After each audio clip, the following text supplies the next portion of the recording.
तत्परः संयतेन्द्रियः ज्ञानं लब्ध्वा परां शान्तिं चिरेणाधिगच्छति।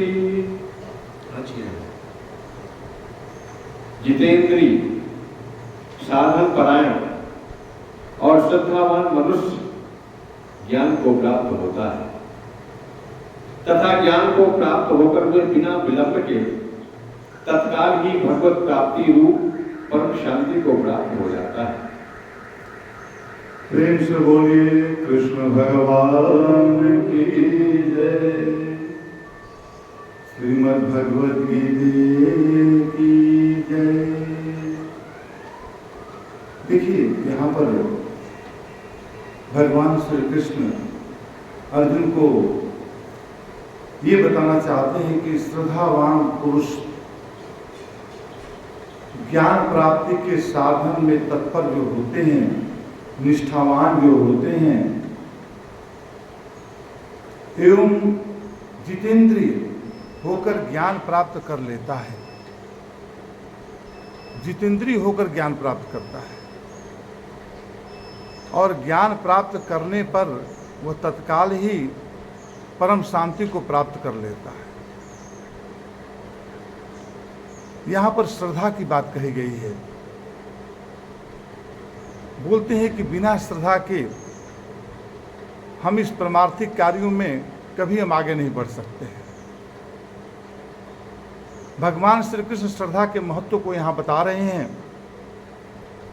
कह रहे हैं कि ज्ञान प्राप्ति के मार्ग में श्रद्धा का विशेष महत्व है। महान ग्रंथों और शास्त्रों के पांडित्य का अभिमान मनुष्य को तत्वानुभूति से दूर कर देता है। अगर श्रद्धा नहीं होगी तो उसके मन में अभिमान का उदय हो जाता है।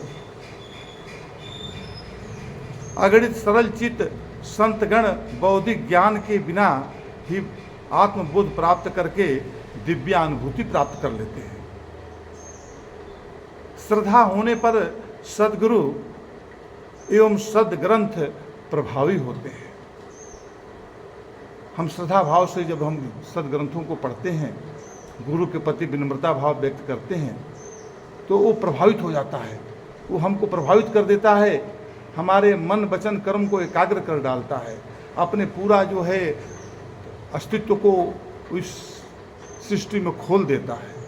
हमारे मन के दरवाजे उसको ग्रहण करने का पात्र बन जाते हैं। कहता है कि श्रद्धा अर्थात विनम्र आदर भावना होने पर ही ज्ञान का ग्रहण संभव होता है। इस संसारिक ज्ञान को भी प्राप्त करने के लिए हमें श्रद्धा की जरूरत होती है, लेकिन उतनी प्रगाढ़ श्रद्धा की जरूरत नहीं होती जितना कि आध्यात्मिक क्षेत्र को में हम सबको श्रद्धा का होना नितांत ही आवश्यक है। श्रद्धालु मनुष्य विनित और ग्रहणशील होता है। श्रद्धा होने पर क्या होता है कि उसके अंदर विनित भाव होता है और वो ग्रहण करने की उसके अंदर शक्ति हो जाती है, ग्रहणशील होता है।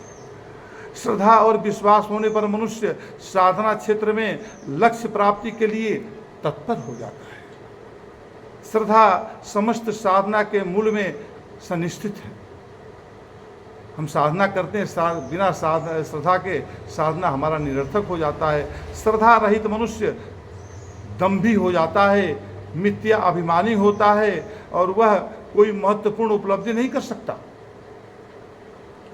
सरस्वती के द्वार में श्रद्धा पूर्वक नीचे झुकने से ही प्रवेश संभव होता है तथा अभिमानी पुरुष वहां से खाली हाथ ही लौट आता है।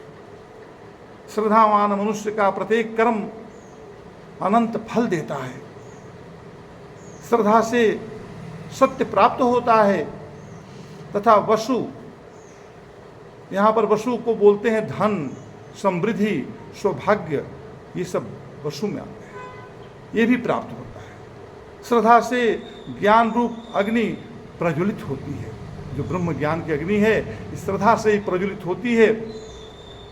श्रद्धा और विश्वास होने पर ही परमात्मा की प्राप्ति होती है, तर्क से नहीं होती। तर्क की एक सीमा होती है, अपने सीमा से पार तर्क नहीं जाता है। श्रद्धा असीम होती है। मात्र बुद्धि मनुष्य को तर्क द्वारा परमात्मा तक नहीं पहुंचा सकता। परमात्मा तर्कातीत और बुद्धि से परे है। दिव्यानुभूति संपन्न महात्माओं के सानिध्य में और संस्पर्श द्वारा श्रद्धालु व्यक्ति सूक्ष्म स्तर पर दिव्य अनुभूति प्राप्त कर लेता है। महात्मा पुरुष का असाधारण तेज और अलौकिक शक्ति, उसकी अविचल शांति और विलक्षण प्रभाव, उसका निष्कपट व्यवहार और उसकी बाल सुलभ सरलता उसकी दिव्यता को प्रमाणित कर देते हैं। श्रद्धावान पुरुष सद्गुरु के वचन में विश्वास करके साधना के लिए तत्पर हो जाता है। श्रद्धा के साथ विवेक का समन्वय होने पर उसे अंधविश्वास के रूप में विकृत नहीं होने देता। उसके मन में अंधविश्वास अपना स्थान नहीं रख पाता। आध्यात्मिक साधना की सफलता के लिए आत्मानुशासन होना और मनुष्य का जितेंद्रिय होना अत्यंत आवश्यक होता है। श्रद्धावान पुरुष को जितेंद्रिय होने में कठिनाई नहीं होती।